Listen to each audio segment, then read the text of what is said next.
service. My dad was a Foreign Service officer. We were posted mostly in Africa and Asia. I was sent away when I was 11 to go to boarding school because the place where we lived didn't have schools any longer.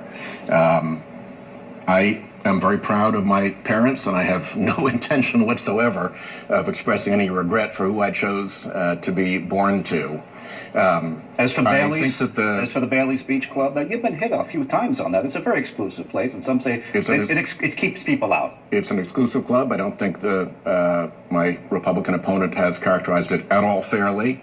And frankly, as the man from the Dunes Club, I'm not sure that this is much of a strong argument for him. But my point is that I think that this is a unfortunate discussion to be having. Mm-hmm. We have stuff going on in Washington that is important. We have healthcare programs that hundreds of thousands of Rhode Islanders depend on that are under attack. We have a income inequality in this country that is depriving a great number of Rhode Islanders of the fair reward for their hard work. We have a political system that is flooded with dark money, and to be talking about beach clubs rather than these issues, I think is silly. And part of the problem is that my Republican opponent is on the wrong side from Rhode Islanders on all of those issues. Let me hold it there. Therefore, is focusing on personal insults and attacks, and I just don't think that's where we need to be. You've set the agenda. We're going to take a quick break. When we come back, Judge, I'll give you rooms, voter suppression, polluter deregulation, guns, religion, union busting, expect more. They don't seem to know when enough is enough. Judge, he cannot work with the president. Will you work with the president? Absolutely. I want to work with both sides down there. In fact, that's one of the main reasons I'm running, Gene. I'm sick of the hyper-partisanship and gridlock that seems to characterize much of Washington. And the main reason I'm running is to try and bridge that gap and work with both sides and come up with some compromises on health care, on immigration, on infrastructure, on all these issues that are hanging fire. We need folks on both sides to get together, compromise, and come up with plans that are viable. What would be his inclination, though, to work with the party to work against the party that he wants to work with? Well, my Republican opponent has said he's going to go down to Washington to wear the Republican jersey, and Rhode Islanders know where that leaves us on all those issues that I mentioned. I was, by the way, in the Oval Office yesterday with President Trump for a bill signing of a bipartisan piece of oceans legislation that I worked on with Dan Sullivan. The president was very cordial. I was very cordial. And I've had probably maybe 15 pieces of legislation passed in the last 30 days. Because we're in the minority, they all have to be bipartisan in order to pass. And I've more than once been rated as one of the most effective senators in Washington. So I think that my Republican opponent has started with the notion that I'm a hyper-partisan because his polling tells him that that's something he should say, and then worked back from that. But if you actually look at my record from particularly the opioids bill, the biggest piece of opioids legislation that the Senate has done, which I worked on for years with Senator Rob Portman, which got passed by stunning majorities, I've got a very strong record of bipartisan achievement, and I'm proud of it. Let me hold it. Bob, Judge Flanders, take your time and answer that. Well, I didn't start with the notion that he's hyper-partisan. The Lugar Center, which rates senators on their partisanship, rates him the 9th most partisan senator down there. His record as an attack dog for the Democrats is virtually unsurpassed. He's the guy they go to when they want to attack Republicans. He's always beating up on President Trump for whatever he does. And look, if you want to higher taxes and more regulations and open borders and socialized medicine, this is your guy. But I think if you want to keep taxes low, regulations low, you want a solution on immigration, you want better border security, then I'm the man that you ought to vote for. And I'm going to be the guy that works with both sides and not be an attack dog from one party or the other. I know you said that you will stand up to President Trump when need be. Correct. When he's right, he's right. When he's wrong, he's wrong. But you're going down there. I think you've even used the term, wouldn't it be nice to have someone on the team in charge? That would be you. Right. But if you're going down there to be with the team in charge, what would your inclination be to buck the team in charge? Because there'll be occasions when, to get my vote, they're going to want to have me in on something. something, and I'm going to be able to advocate for interests that I want. I mean, I think Susan Collins is a good example of someone who's been doing that over the years, and particularly in the way she handled the Kavanaugh hearing. So she's the only other Republican senator down there, but she's been able to work with both sides and be effective at it. And that's what we need. I mean, you can't get things done in the Senate without 60 votes, by and large. And so that means that under the split we have, you're going to need both sides. And so I want to work with both sides, and I'm going to be a force and advocate for that as your next senator. Let me give an example, if I may. When the bullet holes were still in the walls of the Parkland School, my Republican opponent was saying this debate can't be about guns, as he sought the support of the NRA. That's a pretty extreme position, to say that the debate can't be about guns. Of course, that's the NRA's position, but there was a really good opportunity for my opponent to stand up and say, this is a chance to break from the control of the NRA on an issue that's vitally important, in which children are getting shot in our schools, and instead he followed the line of the NRA. Let's give him a chance. Well, I'm no tool of the NRA. I don't take any money from them, would not take any money from them. But I firmly believe that we need to secure our schools better against these maniacal killers that show up. And the idea that we have gun-free school zones that don't protect our kids is to me insane. Why have these kids sitting there as sitting ducks? And it's not just the kids, it's the administrators, the teachers. We need to beef up school security. And unfortunately, Senator Whitehouse hasn't done anything to help us there. All he's advocating for is the same Gina Raimondo position of let's get guns out of the schools. We need more school security officers that can protect our kids, just like we have them in courts, in office buildings, basketball games. What is it about our kids that we can't protect them like we do in these other venues? Let's change topics. Senator, you have become your party's point person on climate change. And you believe that's the right issue. It's important for Rhode Island. Your critics, including Judge Flanders, say that's all you talk about. You're a one-trick pony. It's climate change, climate change, climate change. Respond to that. Well, the opioids bill would be a pretty good response to that. It's the biggest piece of opioids legislation the Senate's ever passed. I worked on it for years. It was fully bipartisan. It passed into law. Just recently, I passed laws on protecting passengers from the ever-shrinking airplane seat, on helping the Army Corps of Engineers clear the detritus from the Industrial Revolution out of the waters around the city of Providence. I work in a lot of areas. It's one of the reasons that I get rated as one of the most effective senators. But climate change is going to change the map of Rhode Island if we don't get ahead of it. All you have to do is go down to the University of Rhode Island and get a briefing from them, and I invite my opponent to do that.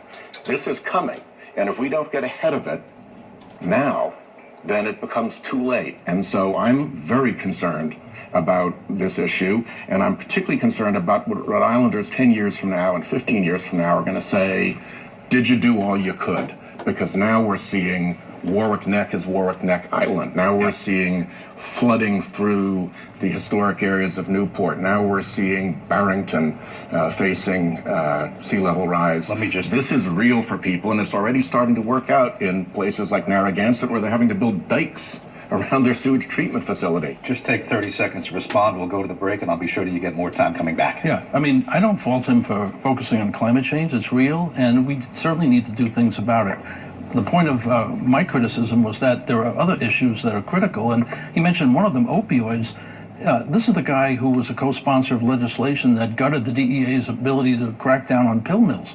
And despite what he says about his role in some care legislation, the fact is that opioid deaths have mounted year after year after year, and we haven't begun to touch what we need to do to put that crisis under control. Let's hold it there. Quick break, gentlemen, and I'll promise more time right after this. Candidates are with me today. Senator Sheldon Whitehouse, the incumbent, and Republican challenger, former Rhode Island Supreme Court Justice Bob Flanders. Again, I want to cover a couple of things. You both favor retaining ICE. Correct. And you both are against legalizing marijuana on the federal level.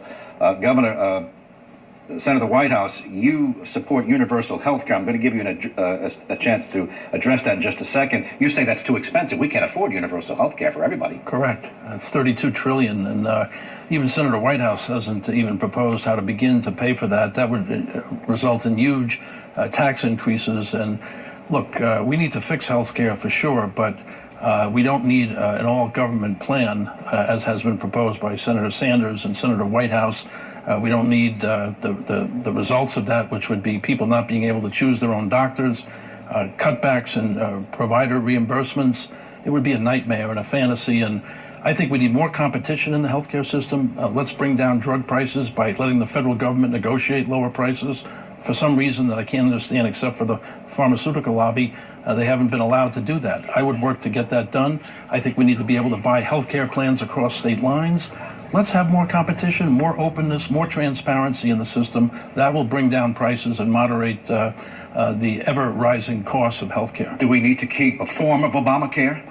I would keep whatever we can from Obamacare. Right now it's the Unaffordable Care Act because premiums keep rising. But certainly we want to protect pre-existing conditions. We want to let people stay on their parents' policies until they're 26. But we still need choice, and we still need to moderate the ever-increasing expenses of Obamacare. Senator, the White House, we can't afford universal health care. That's what he says. Right. First of all, my opponent said that the Affordable Care Act was a disaster. So what you're hearing now is a little different from what he said in the past. So you may have to take what he said with a grain of salt when he goes down and puts on the Republican team jersey. The cost that Americans would spend on health care would actually go down under universal health care. It would go through the government as opposed to through private insurance companies, but overall it actually goes down. And I think the important area to focus on in all of this is where doctors are able to bring down the cost of care. And we see it right here in Rhode Island in places like Coastal Medical, which have brought down the cost per patient by $700 per year. And we need to make sure we can continue to do that. That will, in fact, lower cost. And at the same time, we can't be a country, one of the only industrialized countries in the world, in which we let people go without health care and in which we let people get thrown out of the system when they have a pre-existing condition. Those two things, I think, are just wrong. And I think there are smart ways to fight to solve those problems and lower cost. And that's what I've been doing in the Senate. Let's move on to some other things. Again, a couple of brief answers would be fine here. Are the Chinese our enemy, Judge?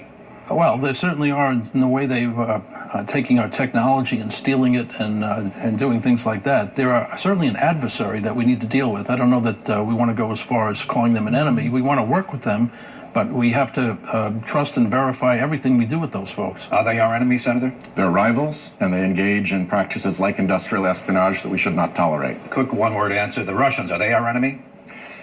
More than the Chinese, I believe. I think Putin has very dangerous plans. Are the Russians our enemy, Judge? I would say they're our adversary in the same sense that the Chinese are, and perhaps because of election interference, which I think they're both involved in, we need to be especially hard on both of them. President Trump opening dialogue with the North Koreans, is that a good thing? Absolutely. It's already lowered the tensions, and we've gotten some remains back of our veterans. We've already destroyed some facilities over there, but look, we've got a long way to go to get a deal with those folks. Senator, talking to the North Koreans, good thing? Falling in love with Kim Jong-un, not a good thing. I think you'd agree, poor choice of words. I don't think, I would not fall in love with Kim Jong-un. All right. I have 1 minute each. I'm going to ask you this question. I'd like to reflect on it. Senator, I'll begin with you. Why is Donald Trump our president, and why did Johnson, Rhode Island, vote for Donald Trump? What's the history? I think the history is that the government had, in many respects, stopped responding to people. People felt it in their gut. If you go to studies that universities did, they showed that, in fact, the government was responding to special interests, not to people. That's one of the things I've been fighting the hardest about, to try to get that special interest money out of our healthcare system. It's as much an issue for me as any other you can name, and I'm going to continue to do that. And I think that public dissatisfaction was something that Trump was able to tap into and capture, and I'm afraid that what he's done is actually link up more with those special interests and disappoint the people who trusted him. But I think the impulse to elect Donald Trump was founded in a completely legitimate dissatisfaction with the way Washington was not responding to the public. Let me hold you there. Judge Flanders, why is Donald Trump the president? I want you to write a history book. And why did Johnson, Rhode Island, vote for him? Because he spoke to their hearts. He spoke directly as to some of the things that people care about. People wanted a president who would shake things up. They were sick and tired of the usual political doublespeak that they were hearing. They wanted a guy who they could go into a bar with and would relate to them. And President Trump, in many ways, spoke to that. And he was a better candidate for the folks in Johnston and other places than Hillary Clinton. And every one of these presidential elections is a binary choice. I've got to hold it there. Senator, thanks for coming in. Judge Flanders, Good to be with thanks you, for coming in. Jane. I wish you both well. Thank you, Jim.